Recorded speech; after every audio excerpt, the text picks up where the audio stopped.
कितने लोगों को हमने कन्वर्ट किया है, इस पे विचार करके देखो। उन्होंने कितनों को कन्वर्ट किया है? 100 करोड़ को। अब इससे पुरुषार्थ में अंतर देख लो कि एक मुसलमान के पुरुषार्थ में और हिंदू के पुरुषार्थ में कितना अंतर है। और ये वो हिंदू है जो काम करने के लिए तैयार है, और वो हिंदू जो काम करने के लिए तैयार ही नहीं है, उसकी दशा क्या होगी? हिंदू तो कन्हैया कुमार भी है, क्यों जी? हिंदू तो कन्हैया कुमार भी है। अब कन्हैया कुमार वो जो कहता है भारत तेरे टुकड़े होंगे इंशाअल्लाह इंशाअल्लाह, वो भी तो हिंदू है। हिंदू तो राहुल गांधी भी है। राहुल गांधी जो कैम्ब्रिज यूनिवर्सिटी में बैठ के कहता है कि भारत कोई राष्ट्र नहीं है, बल्कि ये तो टुकड़ों टुकड़ों से मिलकर बना हुआ है, राष्ट्र का कोई मतलब ही नहीं, बिना मतलब की बात है, वो भी हिंदू है।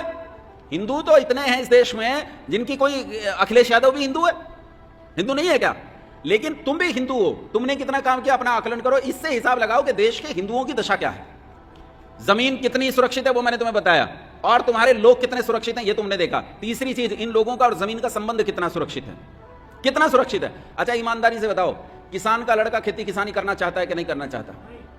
अरे हाँ ना बोल पड़ो। चाहता है या दिल्ली में जाके फैक्ट्री में नौकर बनना चाहता है? दिल्ली में फैक्ट्री में जाके नौकर बनना चाहता है, बोलो हाँ के ना, है ना?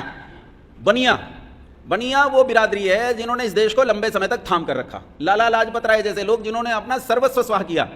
ईमानदारी से देख लो, आज लालाओं के लड़के, बनियों के लड़के नौकरी करने के लिए लालायित हैं, आज वो अपने प्रतिष्ठान पर बैठना नहीं चाहता। एक समय इसी देश में वो था, मैंने देखा है, तुम्हारी तो आयु कम है, तुमने नहीं देखा होगा, जिनकी आयु मेरे जैसी है उन्होंने देखा हो। मेरे एक परिचित थे, वो उन्होंने कहा जी लड़की के लिए लड़का बता दो, लाला थे वो। तो मैंने कहा लड़का है, यही चरसावल की घटना है। मैंने उन्हें लड़का बता दिया। बोले लड़का क्या करता है? मैंने कहा इंजीनियर।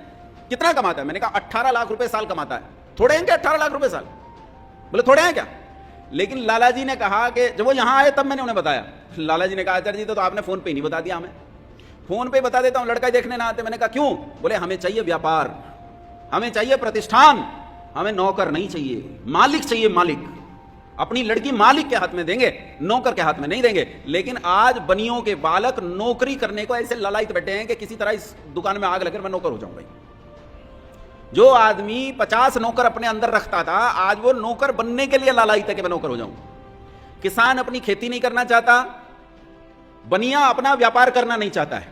अच्छा ईमानदारी से सुनना, तुम में से बहुत सारे लोग बैठे भी हैं, क्षत्रिय समाज अपनी तलवार से प्रेम करता है कहीं इनके पास तलवार? कुछ नहीं है तलवार, खाली एक वो जूते सी जैसी शक्ल की दाढ़ी मुंह पे रखते हैं, दुकान से सीरम खरीद के लाते हैं कि दाढ़ी मेरी सुंदर दिखे, बस इस पे काम कर रहे हैं। उनका काम तलवार पे तो बिल्कुल नहीं है। इनके घरों में तमंचे नहीं है, इनके घरों में हथियार का कोई मतलब ही नहीं, कोई हथियार नहीं है इनके घरों में, किसी चीज का कोई संबंध नहीं। जो बचे लोग, जो सेवा करने वाले लोग हैं, उन सेवा करने वाले लोगों को भी जमीन से तोड़ दिया गया है। आज भारत के लोगों का अपनी जमीन से वैसा संबंध नहीं बचा है जैसा संबंध कभी जमीन से हुआ करता था। 19 साल की लड़की, जब अंग्रेजों ने झांसी पर हमला किया तो रानी लक्ष्मीबाई की आयु 19 साल थी। तुम में से कितने लड़कों की उम्र 19 साल है? हाथ खड़े करो, कितनों की 19 साल है? एक आध दो लड़कों की, ज्यादातर की आयु 19 साल से ऊपर चली गई।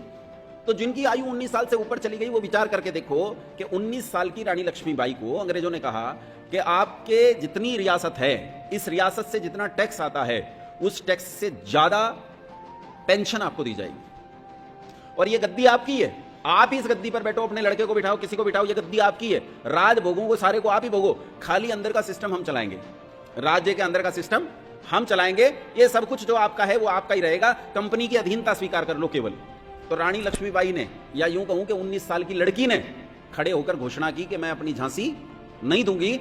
इसे जमीन के साथ जुड़ाव देखो। महाराणा प्रताप ने घास की रोटियां खाई, भटकता रहा जंगल जंगल, लेकिन उस महाराणा प्रताप ने किसी सूरत में अपनी जमीन छोड़ना स्वीकार नहीं किया। और मरने से पहले 92% सारा राज्य वापस ले चुका था, सारा का सारा राज्य वापस ले लिया था महाराणा प्रताप ने। इसे कहते हैं जमीन के साथ जुड़ाव। लेकिन हमारा जमीन के साथ जुड़ाव क्या है पता ही नहीं है, कितनी हालत है कितनी नहीं। चौथी चीज, सबसे जरूरी चीज है संस्कृति। अभी पिछले दिनों मेरे पास एक व्यक्ति आए थे, देखो समाज में अच्छा काम कर रहे हैं, लेकिन उनकी विचारधारा कुछ कुछ मुझे दक्षिण पंथ जैसी नहीं लगी, नाम नहीं लेता हूं मैं, दक्षिण पंथ जैसी नहीं लगी। और उन्होंने मुझे कहा कि यह देश तो कबीलों का देश था, इस देश में तो हर गांव की संस्कृति अलग थी, अंग्रेजों ने आकर इस देश को भारत बनाया, एक देश बनाया, उससे पहले यह देश तो एक देश ही नहीं था। उन्हें कौन समझाए कि देश को राष्ट्र बनाती है उसकी संस्कृति, और इस देश में आपाद मस्तक एक संस्कृति है जिसे भारतीय संस्कृति कहते हैं। और भारतीय संस्कृति का कैसा परचम था ये बताओ। राम जी का जब राज्याभिषेक हुआ तो वेद मंत्रों के साथ, हाँ के ना हुआ कि नहीं हुआ? लेकिन ताज्जुब की बात देखो, रावण का राज्याभिषेक हुआ तो वेद मंत्रों के साथ। वेद मंत्रों के साथ ही हुआ था। और यही वो राज्याभिषेक है जिसके लिए मां जीजाबाई ने, ये समझ लेना, महाराज शिवाजी जो हैं किसी उच्च कुल से नहीं थे, ऊंचे खानदान से नहीं थे। जिन्हें खानदान कुल कहते हैं, जाति बिरादरी कहते हैं, उसमें एक हिंद कुल से आते थे शिवाजी महाराज। मां जीजाबाई ने अपने लड़के का जब राज तिलक कराना चाहा तो पंडितों ने मना कर दिया। उन्होंने कहा हम तो केवल ब्राह्मणों का राज तिलक करते हैं, ब्राह्मणों के अलावा हम किसी का राज तिलक नहीं करते। तब मां जीजाबाई ने कहा भाई राज तिलक तो होगा, राज तिलक तो होगा। राज तिलक के लिए यज्ञोपवीत जरूरी था, यज्ञोपवीत ब्राह्मणों ने मना कर दिया तो काशी के पंडों को रिश्वत दी मां जीजाबाई ने। कितनी रिश्वत, कितनी! अगर मैं प्राचीन ऐतिहासिक ग्रंथों को उठाकर पढ़ूं, शिवराज विजय जैसे संस्कृत के ग्रंथों को उठाकर पढ़ूं, तो मोटा मोटी 8 लाख रुपए की रिश्वत। कितनी रिश्वत दी? 8 लाख रुपए की। और कहते अपना राजकोष खाली कर दिया, अपने लड़के के कांधे पर यज्ञोपवीत डलवाया और उन्हीं वेद मंत्रों से जिनसे राम का राज तिलक हुआ था, जिनसे महाराज युधिष्ठिर का राज तिलक हुआ था, जिनसे ययाति और निमुष का राज तिलक हुआ था, उन्हीं से राज तिलक हुआ शिवाजी महाराज का। और इसी राज तिलक पर शिवाजी महाराज ने स्वराज की घोषणा की कि जहां तक मेरी भूमि है, कहीं तक हो, जितनी कब्जे में है उतनी भी, मुगल तो क्या किसी के हिस्से में नहीं रहेगी, किसी के हिस्से में। शिवाजी महाराज वो सेना नायक है जो अकेला अनेक मोर्चों पर लड़ पड़ा। शिवाजी महाराज की दुश्मनी किसके साथ थी? किसके साथ थी? एक तो मुसलमानों के साथ थी, जो मुगलिया खानदान उस समय यहां राज्य कर रहा था, और दूसरी दुश्मनी है कि बीजापुर की सल्तनत थी, उसके साथ थी।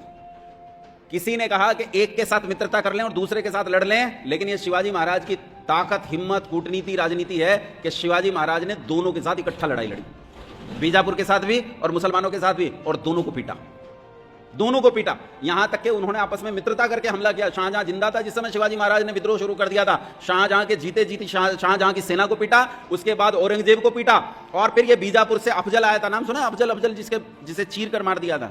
ये औरंगजेब का भेजा हुआ नहीं, बीजापुर का भेजा हुआ आया था, इसे चीर कर मार दिया था। इन सबको इकट्ठे शिवाजी महाराज ने पीटा है।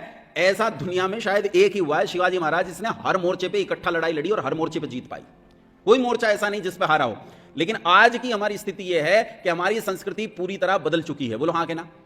बदल गई कि नहीं बदल गई? आज हमारी संस्कृति बदल गई है। आज आपके न्यायालयों में जितनी मान्यता गीता की है उतनी मान्यता कुरान की भी है। वो कुरान, जिस कुरान पे जैसे गीता पे हाथ रख के शपथ करवाते हैं ना, वैसे कुरान पे हाथ रख के शपथ करवाते हैं। और कुरान जिसमें हर तीसरे पेज पे लिखा हुआ है कि जो मोहम्मद को नहीं मानता वो काफिर है, और काफिरों को जहां पाओ वहीं उनका कत्ल कर दो।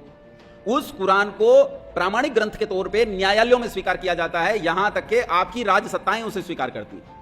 आपके बड़े बड़े नेता जिस समय भाषण दे रहे होते हैं, अगर बीच में अजान नमाज कुछ हो जाए तो वो बेचारे चुप हो जाते हैं, चुप होकर ठहर जाते हैं, उस अजान को पूरी होने देते हैं, उसके बाद बोलते हैं ये स्थिति इस देश के नेताओं की आ गई है, इस देश की संस्कृति की स्थिति आ गई है। तो तुम्हारा राष्ट्र इन सारे मोर्चों पर लगभग असफल है। ये चारों के चारों घटक तुम्हारे खतरे में है। उस खतरे के लिए तुम्हें तैयार होना होगा, और तैयार होने के लिए तुम में से प्रत्येक को सैनिक बनना पड़ेगा।